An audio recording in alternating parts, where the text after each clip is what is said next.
నటుడు రామ్ చరణ్ హీరోగా భారీ బడ్జెట్ చిత్రాల దర్శకుడు శంకర్ దర్శకత్వంలో highly anticipated movie game changer ప్రపంచవ్యాప్తంగా ఈరోజు విడుదలైంది. ప్రపంచవ్యాప్తంగా సినీ ప్రేమికులు ఎప్పుడెప్పుడా అని ఎదురు చూస్తున్న చిత్రాల్లో గేమ్ చేంజర్ ఒకటి. కారణం, రామ్ చరణ్ చాలా కాలం తర్వాత సోలో హీరోగా వస్తున్న సినిమా కావడం ఒకటైతే, భారీ చిత్రాల దర్శకుడు శంకర్ తొలిసారిగా స్ట్రైట్ గా తెలుగులో చిత్రాన్ని స్వీయ దర్శకత్వంలో ముందుకు తీసుకురావటం మరొక కారణం. 2025 సంవత్సరంలో తొలి భారీ చిత్రంగా గేమ్ చేంజర్ నిలుస్తుందనడంలో ఎలాంటి సందేహం లేదు. అందువల్లే ప్రపంచ స్థాయిలో గేమ్ చేంజర్ పేరు మారుమోగింది. దీనికి తోడు దేశవ్యాప్తంగా ప్రచార కార్యక్రమాలు నిర్వహించిన చిత్ర బృందం pre release ఈవెంట్కు Andhra Pradesh deputy chief minister, సినీ నటుడు కొణిదెల పవన్ కళ్యాణ్ ను ఆహ్వానించి సినిమాపై అంచనాలను మరింత పెంచింది. మరి ఆ స్థాయిలో సినిమా అలరించిందా? శంకర్ ఖాతాలో రామ్ చరణ్ ఖాతాలో హిట్టు పడినట్లేనా? ఈ రివ్యూలో తెలుసుకుందాం. కథ: బొబ్బిలి సత్యమూర్తి అభ్యుదయ పార్టీ ఆంధ్రప్రదేశ్ ముఖ్యమంత్రి. సత్యమూర్తి కుమారులు బొబ్బిలి మాణిక్యం, బొబ్బిలి మోపిదేవిలు తన తండ్రి అధికారాన్ని అడ్డం పెట్టుకుని రాష్ట్రంలో అవినీతి కార్యక్రమాలు చేస్తుంటారు. తన తండ్రి తర్వాత సీఎం నేనంటే నేనంటూ అధికారం కోసం పన్నాగాలు పన్నుతూ ఉంటారు. మరో పక్క రామ్ నందన్ ఐఏఎస్గా విశాఖపట్నం కలెక్టర్గా విధుల్లోకి చేరతాడు. కలెక్టర్గా బాధ్యతలు చేపట్టిన రామ్ నందన్ అవినీతిపరులైన మాణిక్యం, మోపిదేవులను ఏ విధంగా ఎదుర్కొన్నాడు? సత్యమూర్తి రామ్ నందన్ను తన తదుపరి ముఖ్యమంత్రిగా ప్రతిపాదించడానికి కారణమేంటి? అప్పన్న, పార్వతీకు రామ్ నందన్కు మధ్య సంబంధం ఏంటి? సభాపతి, దీపిక పాత్రలేమిటి అనేదే మిగిలిన కథ. సినిమా ఎలా ఉందంటే, ఒక ఐఏఎస్ అధికారి తన యొక్క అధికారాన్ని ఉపయోగించి రాజకీయ వ్యవస్థను ఏ విధంగా ప్రభావితం చేశాడు, సమాజంలో ఏ విధమైన మార్పులు తీసుకొచ్చాడు అనే దాన్ని ఆధారంగా చేసుకొని అల్లిన కథ.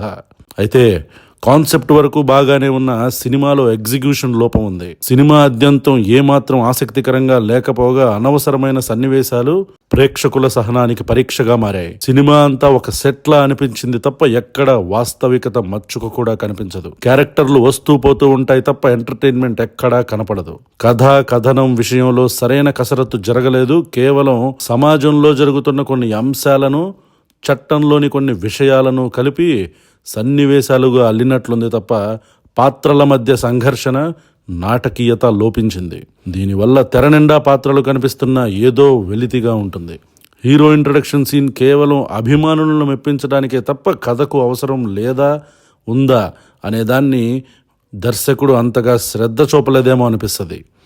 విశాఖపట్నం జిల్లా కలెక్టర్గా రామ్ నందన్ బాధ్యతలు తీసుకోవడంతో కథ ఊపందుకున్నట్లే కనిపించిన ఆ తర్వాత వచ్చే ఫ్లాష్ బ్యాక్లో అతని ప్రేమ వ్యవహారాన్ని చూపించారు. అది ఏమంత ఆసక్తికరంగా సాగదు. రామ్ నందన్ కలెక్టర్గా తీసుకున్న కొన్ని నిర్ణయాలు మాత్రం కాసేపు ఆలరిస్తాయి. ఆ తర్వాత కొన్ని సాదా సీదా సీనులతో నడుస్తున్న ఇంటర్వెల్కు మంచి ట్విస్ట్ ఇచ్చాడు దర్శకుడు. ఇక సెకండ్ హాఫ్ విషయానికి వస్తే, సెకండ్ హాఫ్లో అప్పన్న, పార్వతీల పాత్రలు కీలకంగా మారాయి. అవి కాసేపు ఉపశమనాన్ని కలిగిస్తాయి.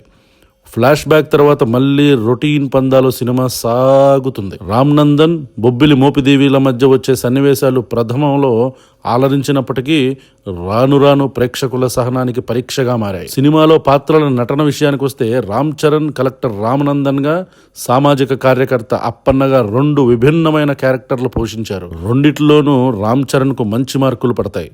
అప్పన్న భార్య పార్వతిగా నటించిన అంజలికి మంచి పాత్ర దక్కింది. కలెక్టర్ రామ్ నందన్ కు జోడీగా దీపికగా కైరా అద్వానీ పర్వాలేదు. ముఖ్యమైన పాత్రల్లో ముఖ్యమంత్రి సత్యమూర్తిగా నటించిన శ్రీకాంత్, మాణిక్యంగా నటించిన జయరాం వారి పాత్రలకు న్యాయం చేశారు.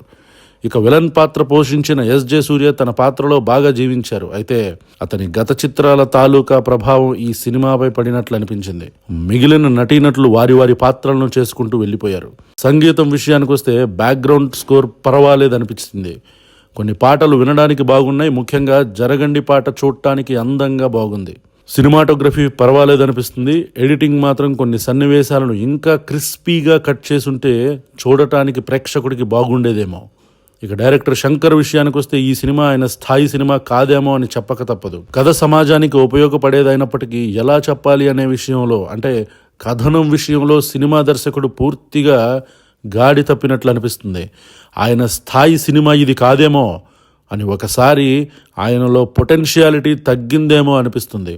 అంత పెద్ద హీరోని, అంత పెద్ద బడ్జెట్ని, అంత కాస్ట్ అండ్ క్రూని ఉండి కూడా ప్రేక్షకులను ఎంటర్టైన్ చేయటంలో శంకర్ విఫలమయ్యారని చెప్పక తప్పదు. సినిమా నుంచి బయటకు వచ్చే ప్రేక్షకుడు ఒకంత అసహనానికి మరియు మన శంకర్కు ఏమైంది అనే బాధలో ఆలోచనలోనే వస్తాడు.